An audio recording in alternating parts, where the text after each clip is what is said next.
Hola, soy Gabriel León y estás escuchando La Ciencia Pop, un podcast sobre historias de ciencia.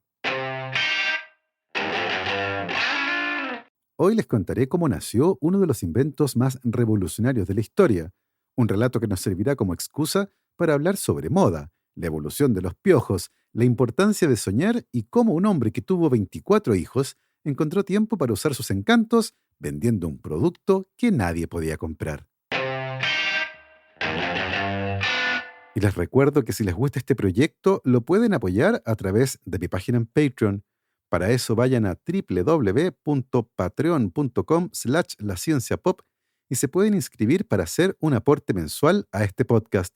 Agradezco, como siempre, el apoyo de mis muy queridos patrons: Cristiano Teiza, Andrés Altamirano, Sebastián Toledo, Alberto Montt y Laura, Germaín Araya, Hernán y Lucas Castillo, el profesor Gonzalo Cepeda, Ana Lucía Luna, Simón Castillo Riedemann, Luciano Cisterna, Ricardo Yáñez, Fernando Montenegro, Matías van der Straten, Francisco de la Fuente, la familia Flores Noguer, Christian Fraiser, la familia Helfman von de Sauer, Giuseppe Carufo, David Pelao Pérez, Sebastián Umaña, Carolina Valle, Michelle Baró, Cristóbal Muene, la familia Serpa Rebolledo, Pablo y Milesita Villalobos, la familia Tanús Ramos, Rosario Calderón, Pedro Castillo, Adrián Cataldo, el EC Podcast, José Luis Ulloa, Amanda Larraín, Marcela Martínez, Cristóbal Orellana, Diego Riquelme, Constanza Jabal, Florencia Castañeda, Mauricio Silva, Natalia Moreno, Ignacio Daneri, Maximiliano Alcayaga, Marjorie Leighton e Ismael Poblete.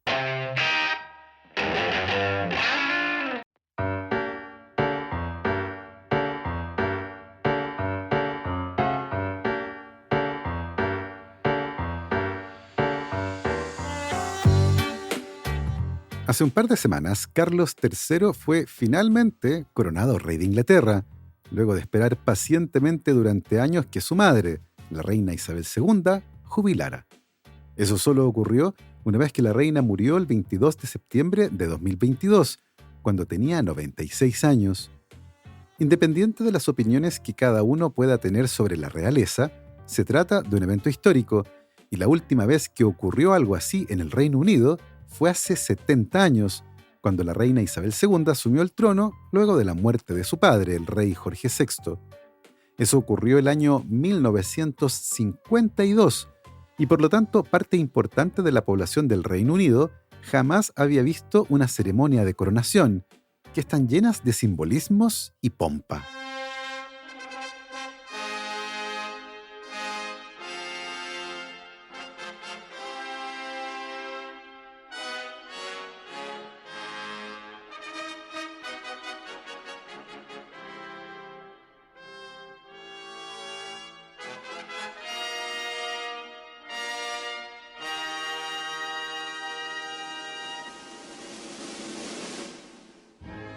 En anticipación de un evento que iba a ocurrir en algún momento, y entendiendo lo interesante de la ceremonia de coronación, el año 2018 la BBC produjo un documental llamado The Coronation, la coronación, y que tenía como objetivo familiarizar al público del Reino Unido con esta ceremonia, que no ocurría hace muchas décadas.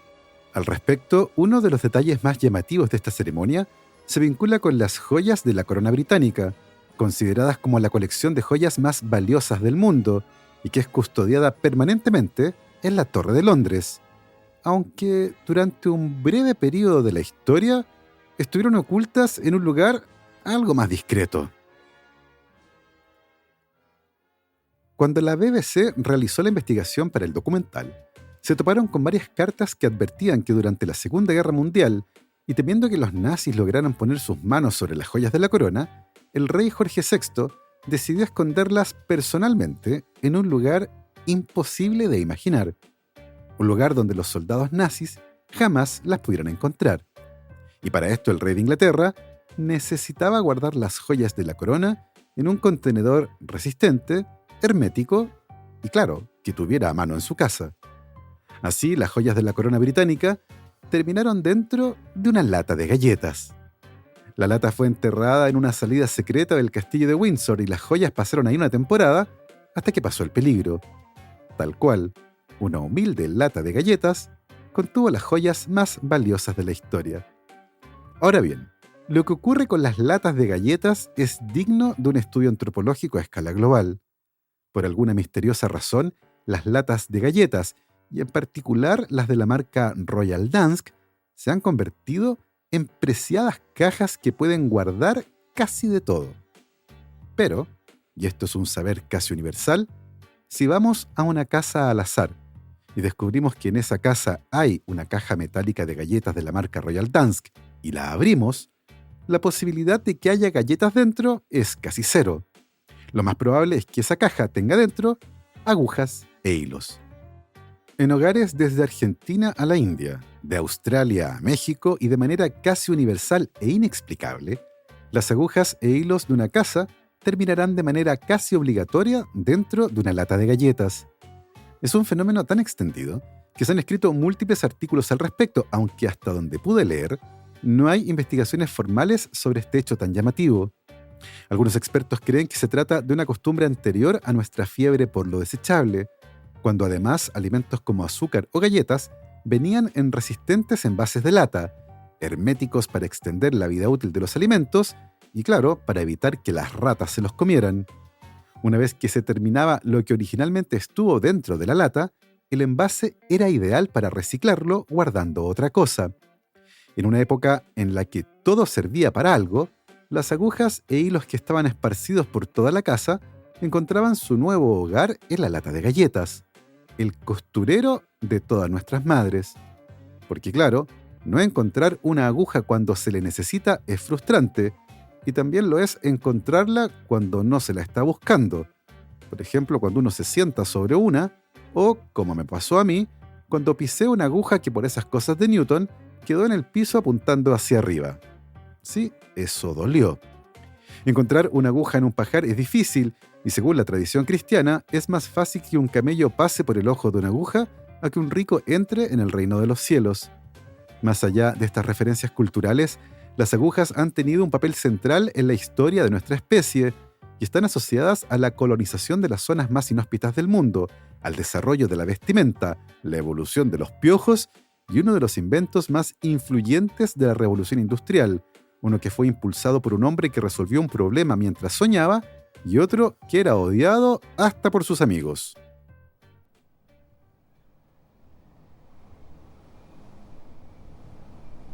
El río Inia atraviesa el suroeste de Siberia a través de un paisaje de sorprendentes cambios estacionales.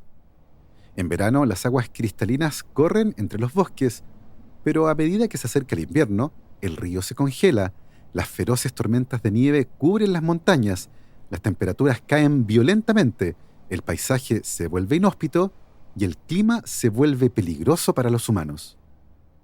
Pero a pesar de esto, excavaciones recientes en la zona han descubierto herramientas de caza de 50.000 años de antigüedad en la zona, lo que sugiere que los cazadores-recolectores de la Edad de Piedra alguna vez habitaron la región.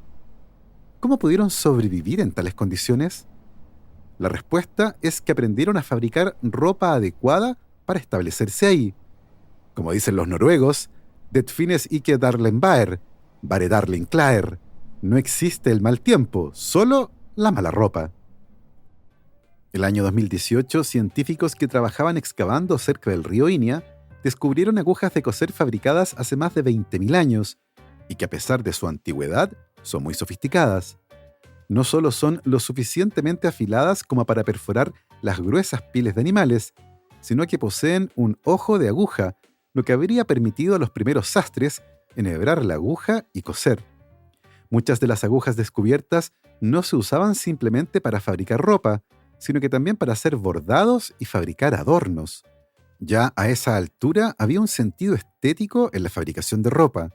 En otras palabras, nuestros ancestros no solo estaban preocupados de abrigarse, sino que también la vestimenta pudo tener un rol asociado a la identidad social, una forma de mostrar afiliaciones tribales y, de hecho, verse bien.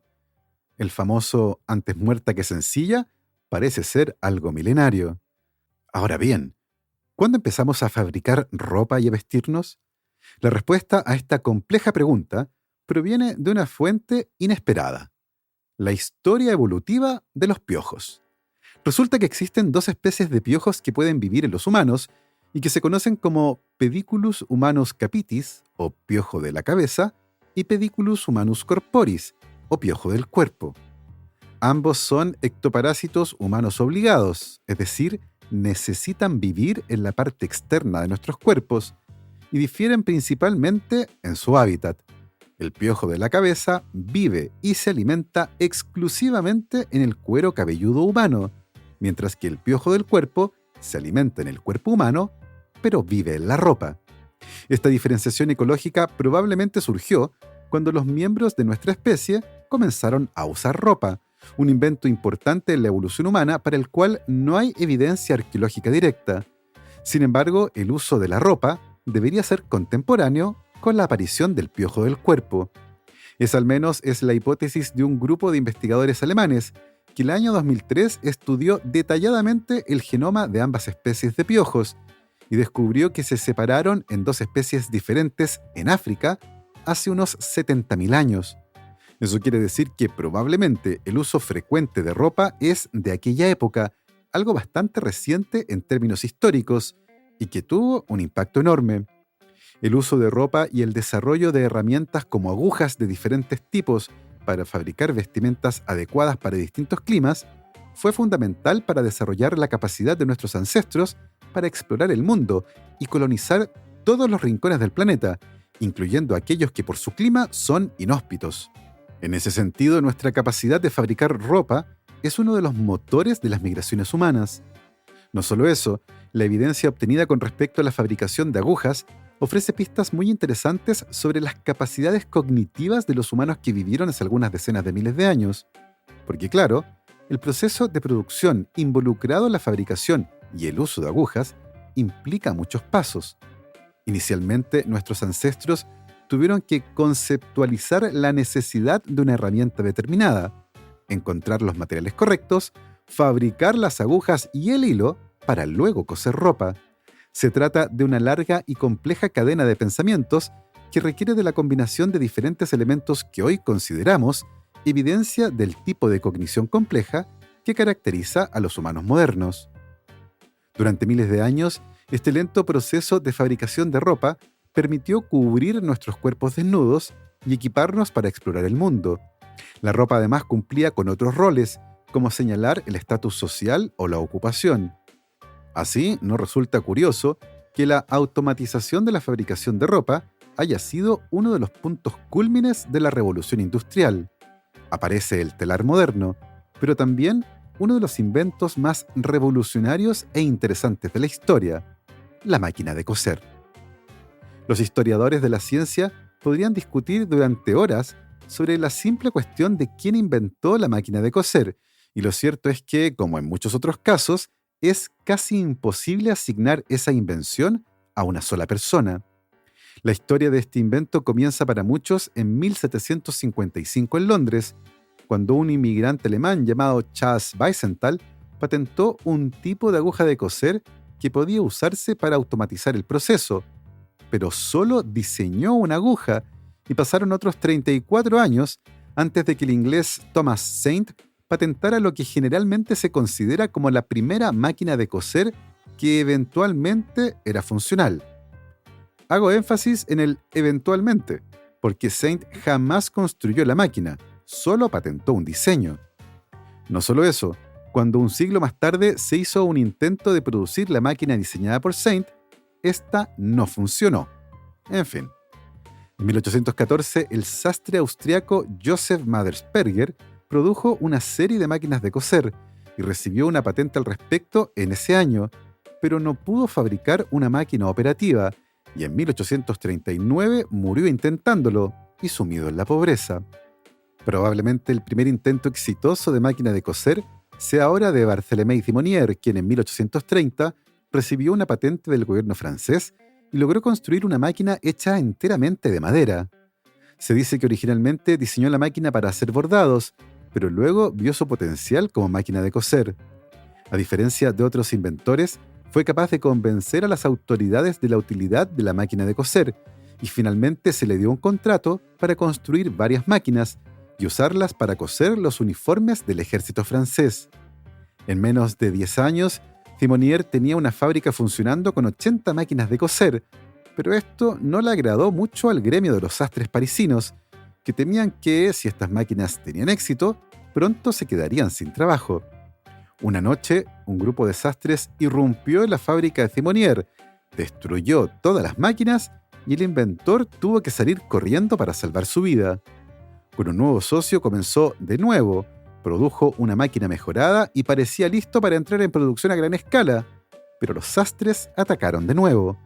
Simonier huyó a Inglaterra con la única máquina que pudo salvar, y si bien su máquina era operativa, no logró consolidar el negocio y murió en 1857 más pobre de lo que había nacido. Tal vez todos los elementos esenciales de una máquina de coser moderna convergieron a principios de 1844, cuando el inglés John Fisher inventó una máquina de coser que, aunque diseñada para la producción de encajes, era esencialmente una máquina de coser funcional. Sin embargo, la patente no presentó a la máquina de Fisher correctamente y fue pasada completamente por alto cuando, al otro lado del Atlántico, dos inventores se enfrentaron por la autoría de la máquina de coser moderna. A la vuelta de esta pausa, les contaré la historia de un problema que se resolvió durmiendo y cómo un hombre acusado de poligamia huyó a otro país para formar una nueva familia. La Ciencia Pop cuenta con el auspicio de Human Innovation y su producto para proteger los cultivos de las heladas, CryoProtect. ¿Sabías que mediante bacterias de la Antártica y nanotecnología es posible proteger a las plantas del daño por frío y la falta de agua? Así es, los científicos de la empresa chilena Human Innovation desarrollaron una tecnología única a nivel mundial llamada CryoProtect, la cual evita el daño producido por heladas en los cultivos agrícolas y también en las plantas de tu hogar. Conoce más de esta interesante historia de científicos chilenos que exploran ambientes extremos buscando microorganismos únicos para resolver problemas de la industria visitando la página www.humaninnovation.net o en www.cryoprotect.com.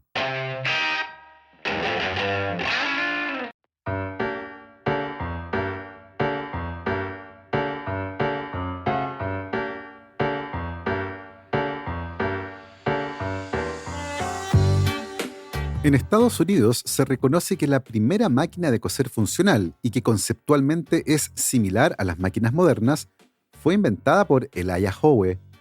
Esta máquina, a diferencia de sus predecesoras, no trataba de imitar la forma de coser a mano y era revolucionaria en tres aspectos. El primero es que usaba una aguja con el ojo en la punta en lugar de la base. El segundo es que usaba dos carretes de hilo, uno por encima de la tela y otro por debajo, generando puntadas que quedaban enlazadas por debajo de la tela gracias a un mecanismo especial, una técnica conocida como pespunte. Finalmente, la máquina de Howe tenía un mecanismo que hacía que la tela se moviera a medida que la máquina daba puntadas. El problema más importante que Howe tuvo que resolver fue el diseño de la aguja. Una historia que contaban en su familia es que llegó al diseño definitivo luego de tener una pesadilla y cuando casi se había dado por vencido. En su sueño, Howe tenía que construir una máquina de coser para un rey tirano de un país extraño, y tal como en la vida real, no lograba diseñar una aguja adecuada. En su sueño, el rey le daba un día para fabricar la máquina, y si no lo lograba, sería ejecutado. Howe fracasaba, y cuando lo iban a buscar para cumplir la sentencia, se dio cuenta que los guardias del rey usaban lanzas que estaban perforadas en la punta. En ese momento despertó. Eran las 4 de la mañana y saltó de la cama, corrió a su taller y 5 horas después ya tenía el primer prototipo de aguja moderna. Un año más tarde, Howe patentó su máquina y se dedicó a tratar de interesar a los sastres en su invención. Para esto incluso organizó una competencia con su máquina enfrentando a las y los mejores costureros de todo Estados Unidos. Pero a pesar de que su máquina ganó en cada ocasión, no logró vender ninguna. El mundo aparentemente no estaba listo para este invento, o tal vez sencillamente Howe no tenía la visión comercial para explotarlo mejor. En 1846, el hermano de Howe viajó a Inglaterra para buscar inversionistas, pero fracasó. En Estados Unidos, varios emprendedores comenzaron a fabricar máquinas similares a las de Howe, y pronto estalló un conflicto sobre la patente, uno que involucraba a uno de los apellidos más famosos en este rubro, Singer. Isaac Singer nació en el norte del estado de Nueva York en 1811. Cuando tenía 10 años, su madre se divorció de su padre y los abandonó, lo que puede haber afectado la forma en que Isaac veía a las mujeres. Cuando tenía 12 años, el niño no se llevaba bien con la nueva esposa de su padre y huyó de casa, para más tarde convertirse en aprendiz en un taller mecánico. Solía decir que había aprendido el oficio en solo 4 meses, y más allá de que efectivamente era un mecánico talentoso, sus intereses iban por otro lado. La verdad es que Isaac Singer no estaba satisfecho con su vida como humilde mecánico, y a pesar de que el teatro era considerado como un arte para las clases bajas, se imaginó a sí mismo como un actor shakespeariano. En 1830, el joven de 18 años se abrió camino en una de las muchas compañías teatrales itinerantes que existían por aquella época y comenzó su carrera como actor. Descrito como un joven guapo, alto, rubio y alegre, el papel favorito de Singer era el del rey Ricardo III. Sin embargo, Isaac Singer estaba lejos de conseguir la fortuna que tanto anhelaba y usualmente necesitaba tomar otros trabajos para poder comer. A finales de 1830, Isaac Singer, de 19 años, se casó con Catherine Haley, de 15 años. El matrimonio tuvo 2 hijos y estuvieron técnicamente casados durante los siguientes 30 años. Alrededor de 1836, la familia se mudó a la ciudad de Nueva York, pero Isaac solía estar de gira con su compañía teatral, y en esas andanzas conoció a la bella joven Mary Ann Sponsler. Nunca le dijo a ella ni a su familia que estaba casado. Se comprometió con Mary Ann y le prometió casarse con ella. Isaac y su verdadera esposa Catherine pronto se separaron y ella se fue a vivir con sus padres, mientras que él y Mary Ann se mudaron a Nueva York. Allí, en 1837, tuvieron al primero de sus 10 hijos. Isaac siempre se refería a Mary Ann como la señora Singer y todos la conocían como su esposa, aunque nunca se casaron. Por otro lado, Isaac nunca abandonó la mecánica y en 1839 inventó un taladro de roca que tuvo cierto éxito, logrando vender la patente por $2,000. Y más tarde inventó una máquina que podía usarse en las imprentas, un prototipo prometedor, y con el que logró convencer a algunos inversionistas de apoyarlo. Pero a pesar de los esfuerzos de Singer, la máquina no tuvo éxito. Por esa época se había instalado en un taller mecánico que había comenzado a fabricar máquinas de coser basadas en los diseños europeos. Las máquinas no eran del todo buenas y le pidieron a Singer que metiera las manos para perfeccionarlas, pero este inicialmente se negó. Para él se trataba de un invento diabólico, uno que buscaba acabar con la costura, según él, lo único que mantenía calladas a las mujeres. En 1851, junto a 2 socios, Singer logró diseñar una máquina de coser funcional, y su carácter histriónico fue fundamental para promocionarla. En 2 años, los socios estaban mostrando sus máquinas en exposiciones en Europa y ganando premios. Las nuevas máquinas de coser diseñadas por Singer redujeron el tiempo requerido para hacer una camisa de hombre de 14 horas y 26 minutos a 1 hora y 16 minutos. El gran problema es que por esa época, cada máquina costaba $125, el equivalente a varios meses de ingresos de una familia promedio. Se trataba de un invento prohibitivo. Por otro lado, muy pronto Elijah Howe demandó a Singer y sus socios, ya que estaban infringiendo sus patentes, y aparentemente Singer se había inspirado en los diseños de Howe para su propia máquina. En el camino, Singer y su socio Edward Clark traicionaron al otro socio mayoritario y lo dejaron fuera del negocio. Clark era muy hábil para los negocios y pronto tuvo una idea clave.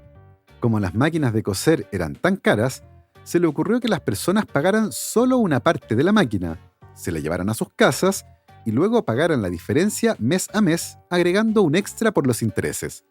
Fue la primera vez que una gran compañía hacía eso y nació así el crédito a los consumidores.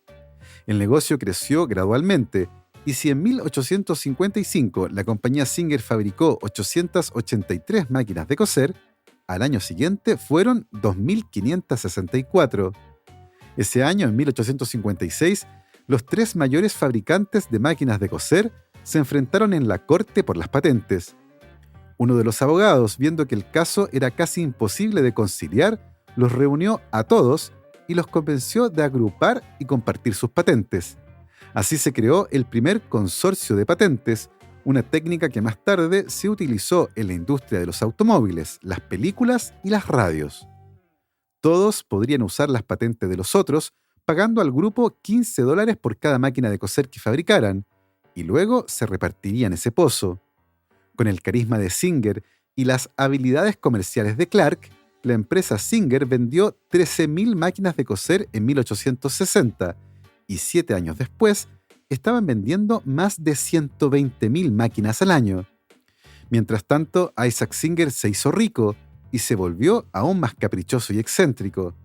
La familia se mudó a una mansión y Singer hizo construir el carruaje más grande de la ciudad. De paso, Singer logró divorciarse de su verdadera esposa y Marianne creyó que Isaac era libre para casarse con ella, pero por supuesto, él no tenía interés en hacer tal cosa. Ella aceptó seguir viviendo la farsa, teniendo pocas opciones. Pero cuando en 1860 vio a Singer paseando en un carruaje con una de sus amantes, hizo un escándalo de proporciones, atrayendo la atención del público y espantando a Edward Clark, que temió por el prestigio de la compañía. Resultó que, investigando, Isaac Singer tenía 4 familias distintas, todas viviendo en Manhattan, con un total de 16 hijos. El escándalo fue tan grande que Isaac Singer tuvo que huir a Inglaterra. Allí, era que no, conoció y se casó con otra mujer, la francesa Isabella Boyer, de 19 años. Entre 1863 y 1870, el matrimonio tuvo 6 hijos. Mientras Singer seguía ocupado desparramando sus genes por el planeta, Clark intentó utilizar agentes de venta independientes en todo el país, pero con demasiada frecuencia esos agentes también vendían modelos de la competencia. Así que decidió contratar solo personas que representaran exclusivamente a Singer, personas que pudieran demostrar y vender las máquinas, trabajando en oficinas locales ubicadas en cada estado. Nació así una de las primeras cadenas de ventas minoristas especializadas. El conservador Edward Clark y el extravagante Isaac Singer se odiaban evidentemente. Cuando tuvieron que elegir a uno de ellos para dirigir el negocio, se dijeron el uno al otro: «No puedes ser presidente si yo no puedo ser presidente», y terminaron designando para el cargo a un joven sin mucha experiencia que trabajaba en la oficina. Singer llegó a ser el mayor fabricante de máquinas de coser del mundo, pero a fines del siglo XX, la emergencia de competidores y la reducción del mercado casero de máquinas de coser les pasó la cuenta, y la compañía lentamente desapareció. Hoy, la historia de las máquinas de coser está asociada al apellido Singer, un hombre que tuvo 24 hijos con 5 mujeres diferentes y que traicionó a sus socios sin remordimiento, para terminar encarnando a la persona que mejor se ajusta a uno de los mejores insultos de la historia, obra del gran Oscar Wilde, cuando se refirió a un hombre que no tenía enemigos, pero que era enormemente despreciado por sus amigos. Sin lugar a duda, la máquina de coser es uno de los inventos más importantes de la historia, y como en muchos casos, la autoría es confusa y está dispersa entre varios apellidos. Si bien el exuberante Singer es el que más recordamos, muchos creen que la figura de Elijah Howe es fundamental y merece más reconocimiento. Una cosa interesante de esto es que en 1965, la banda inglesa The Beatles dedicó su comedia musical Help a Howe. Al final de la película puede leerse: «Esta película está respetuosamente dedicada a la memoria del señor Elijah Howe, quien, en 1864, inventó la máquina de coser». No está para nada claro por qué el cuarteto de Liverpool dedicó la película Help a Elijah Howe.